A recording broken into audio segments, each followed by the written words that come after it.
Have you ever wondered if there's any money to be made investing in the ghetto? Well, in this video you're going to find out. Hi, I'm Phil Pustiowski. I'm a full-time real estate investor, real estate mentor to literally thousands of people at this point across the United States and Canada. Best-selling author of the book, How to Be a Real Estate Investor. And in this video, kind of the elephant in the room for some real estate investors, is there any money to be made investing in the ghetto? Well, that's what you're going to find out. First off, let's talk about the definition of the ghetto. I guess if you've grown up your whole life in the nicest part of town, and you're used to seeing Range Rovers and Mercedes in traffic with BMWs, okay, everything may look like the ghetto to you. But I guess what we're talking about here is we're talking about the extremely high crime rate, low income housing areas. There's a lot of vacant homes. And you can literally just feel driving down the road when you're in a very, very, very depressed area. So there's no sort of like complete definition of the ghetto, but I'll say this, you're in the ghetto when you're in the ghetto. You can feel it, right? So where is the money in the ghetto when it comes to investing? Well, here's the big key. High cash flow rates. I'm going to say just high cash flow. What happens is, in the ghetto, the price of the properties tend to be a lot less than in other parts of the same town, but yet the rental rates remain strong. And it's kind of strange. It's like, how can it rent for so much, but yet it doesn't sell for that much? There's very strong rental rates. So the way you create this high cash flow is strong rental rates.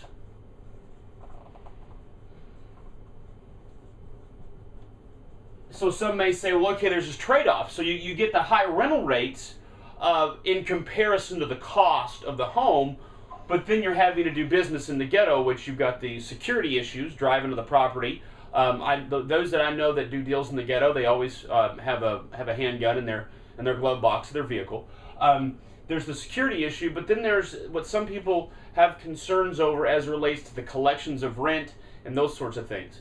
Well, here's where people who invest in the ghetto do most of their deal structuring, and that is with Section 8. Section 8.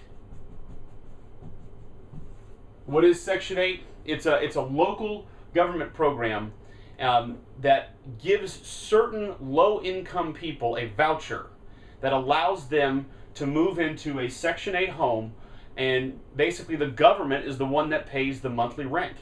Now, some Section 8 is kind of quasi, where the homeowner would, or the renter would bring in half the money and Section 8 would bring in the other half. But mostly where investors try to go is the full Section 8. To learn more about Section 8 houses that might be in your area, you can actually go to, you guessed it, gosection8.com.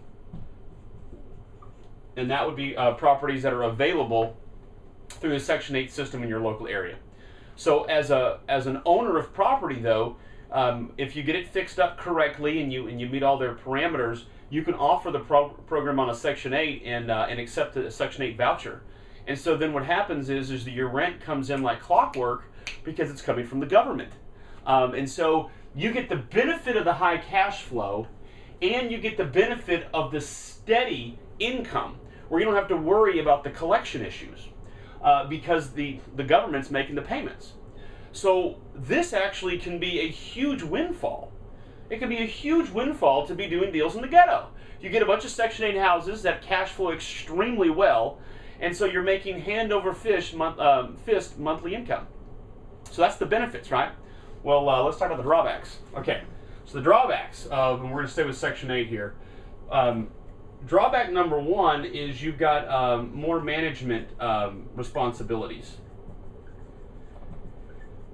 There's an old Chinese proverb that says, those in the free seats hiss first. Meaning those who pay the least amount of money tend to complain the most. That's like an American way to say the same thing. So if somebody is not having to make the Section 8 payment because the government's paying it, in some cases, not all cases, I'm not trying to stereotype or be prejudiced here about a certain segment of the income population of this country, but certain people who don't have to put their own money into something tend to be the ones that might complain the most. Okay, and I'm trying to say that delicately so I don't offend anybody here, but the idea is that when you are a Section 8 landlord, your tenants are going to call you more about a problem with the toilets at 3 a.m. They're the ones that are going to complain about the fact that the door isn't closing correctly. They're going to have a lot more complaints. And so in order for you to keep your Section 8 status, you obviously have to be a good landlord. So that means that you have to have a management system in place. Whether that be setting up some 24/7 kind of dispatch phone system, and then you may have to get a relationship with a contracting firm or a handyman service that can do 24/7 service. That way, as they call in, you've got a system. And of course, the more houses you have, you get the economy of scale, so that now it's not just one property you're having to do all this management for, it's like 16, and so there's some sort of system that can be created for you. That way it kind of reduces the overall cost on a per property basis. So management is a much bigger headache, for sure. The second thing does have to do with just the fact of security. One of the reasons why I don't do it is my wife doesn't want me driving into the ghetto. That's really her reason. She's like, look, I don't want you driving there. It's not safe for, the fact that you've got a family, a wife, and all that great stuff, so just don't do it. You don't need to. So I wouldn't have any problems investing in the ghetto otherwise. For years before I was married, I did deals in the ghetto. I had no problems with it. But so security is another issue, because you do have to go to your properties from time to time. Just because you own the property and you set up a great management system and the government's making your rents, that doesn't mean that it's completely hands-off. You've got to go to your properties. You got to check out, let's say there was a problem and you have to see what the contractor did or didn't do. There is going to be times where you have to be at the property, you have to inspect it, you have to keep it maintained, you have to keep it in good condition. So that's another drawback. A third big drawback is it's for some people, is it's a cash business. In many parts of the country. Cash business. The reason it's cash is because as you get to the lowest price point areas of a city, sometimes you get into price points that can be under 100,000. And you start getting into like 70, 50,000, some areas 20,000, 30,000. You get to that price point of a house. There's not a lot of lenders that are lending money on those deals. It's because, and this has nothing to do with them stereotyping either. Lenders, it takes them the same amount of time to lend a $20 million loan, as far as the paperwork and setting it up and wires and all those things. You get the underwriters involved. It's the same amount of work as a $20,000 loan. It's the same work. Only difference is the $20 million loan gets them so much more money. So lenders tend to have kind of an internal number to which they won't lend below. And I remember when I was a mortgage broker, I had such difficulty getting somebody a mortgage below $80,000. If the sales price was below $80,000, it was so hard to find a lender. Sometimes a local bank will do it, but that's about it. So, as a real estate investor, and if you want to be in this investment in the ghetto world, you're definitely going to have to pay cash for these houses.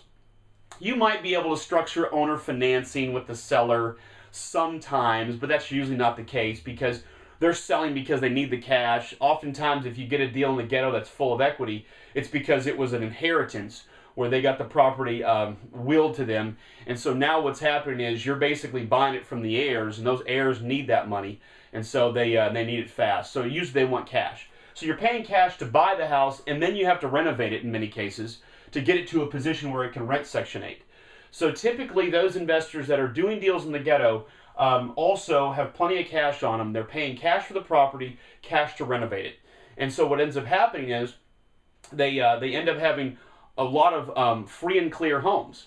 Now, you get to the point where you got 6, 10, 12 of those. There are actually lenders out there nowadays that will actually lend maybe 50% of your entire rental portfolio because of your rental income. So you can structure some cool commercial loans once you get to a certain level of these deals so that you can kind of pull your cash out and do more if you want to. But in the beginning, it really starts off as a cash business. So if you're watching this and you're saying, well, okay, well, I don't want to be in the Section 8 rental business. I don't want to do this. But I got a deal that's come along that I would like to find a way to make money on it. Well, that's what I do with my deals that are that come from the ghetto, is I flip them to Section 8 investors. So they're going to pay cash, so I know it's going to be an easy flip. I know it's going to be easy. So it just depends on, can I do the deal without really having to drive through there, or do it only once or twice before my wife finds out. So doing deals in the ghetto, if you don't want to be a Section 8 investor, oftentimes the best way to do it is to flip them. And you can make good money. You get it under contract for $20,000, you flip it for $30,000. Get it under contract for $15,000, you flip it for $20,000. It can be pretty good money, and it can be a quick closing too, because there definitely are a number of Section 8 investors out there that love doing deals in the ghetto because it is such good cash flow. It is profitable. It's very profitable, especially when the government's making the bill. And so you set up your management system right, and you handle that correctly. Especially also if you are the one who renovates the house, you put your cash into renovating it, that reduces your management headaches, because if you do a good job on the renovation, there's not that many things that can go wrong in the house. So there's less management headaches. Does that make sense? All right, well, that hopefully gives you a better understanding of where the money is made investing in the ghetto. There definitely is opportunity. There definitely is ways to make good money, both flipping the properties to Section 8 investors, or you yourself becoming a Section 8 investor and collecting that very steady, high cash flow money that keeps coming in. Another thing to keep in mind as well, it typically doesn't appreciate as well, but there is a caveat there.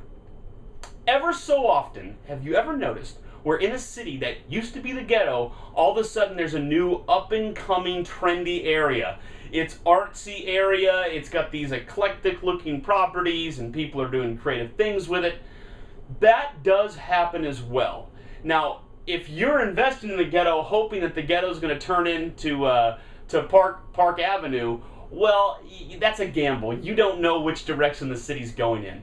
But certainly that's something to keep in mind, and that is, if you pick up a bunch of deals in a spread out area, there might be a portion or a section of the ghetto that turns into a really nice area over time, and then all of a sudden you're really sitting pretty because you picked up the deal super cheap. You made a ton of cash flow on it over the years, and now all of a sudden, as opposed to the property languishing from an appreciation standpoint, it skyrockets because now it's the up-and-coming trendy area. I had a friend of mine one time, he did a deal, he thought it was in the ghetto, and but it was enough of a sales price where he thought he could renovate it and then resell it to a retail buyer, and he was going to retail it at like 90 or 100, and all of a sudden he found out it was an up-and-coming trendy area. He flipped it for 180. Made an extra 80 grand on that deal. I'll never forget talking to him about that. He's like, man, that was the luckiest deal I've ever done. So sometimes you can get lucky. And as I'm saying this, I just brought up one more thing I wanted to share in this video, and that's this. If you're in the ghetto, one option that's not good in most cases is to buy it, fix it up, and resell it on a retail basis. And why is that? It goes back to the fact that it's so hard to get a loan. I didn't put that here, but no loans. It's hard to get a loan for a retail buyer. So if you try to buy it, fix it up really nice, and then retail it to a retail buyer, the problem is there's just not that many retail buyers out there for homes in the complete ghetto, because it's hard for them to get a loan after you get below a certain price point. Now, that doesn't apply if where your ghetto is, the price point of houses is really high. Because one thing lenders can't do is lenders can't select where they lend. That's a law. They can't discriminate against a location. Even if they have statistics to prove that there's a much higher default rate in certain neighborhoods or areas of town than in others. They have all these statistics. So they know that there's a higher default rate in a certain area, but yet there's nothing they can do about it because it's a law. They can't discriminate against a location. So they have to lend, but they don't have to lend below, say, 70,000 or 80,000. They can set the low minimum wherever they want to. So that's something to keep in mind as well. For me personally, when I look at these deals in the ghetto, I just flip them to Section 8 investors. I never try to renovate them. Now, you can do what's called a prehab, and to make it more enticing to a Section 8 investor, you may do a couple of little things. Maybe you clean out the junk, and you could do a couple of things, but I wouldn't do much to it, because remember, the Section 8 investors, they're going to renovate them to their own standards. So you probably want to don't do much, almost if anything, to that property, because otherwise they may want to do something totally different with it. Does that make sense? All right. So I hope you've enjoyed this video. I'm Phil Pustiowski with freedommentor.com. You can learn a whole lot more about what we do in mentoring and coaching and training people. You can see a lot more of these awesome videos on this YouTube channel, as well as on my website, freedommentor.com. And if you haven't already, picked up my book, How to Be a Real Estate Investor. That's the title. It's on Amazon. It's a bestseller. And I've got a lot of 5 and 4-star reviews. They just love the book. So I think you're going to love it too. All right. Thanks so much for watching How to Invest in the Ghetto. See you in the next video.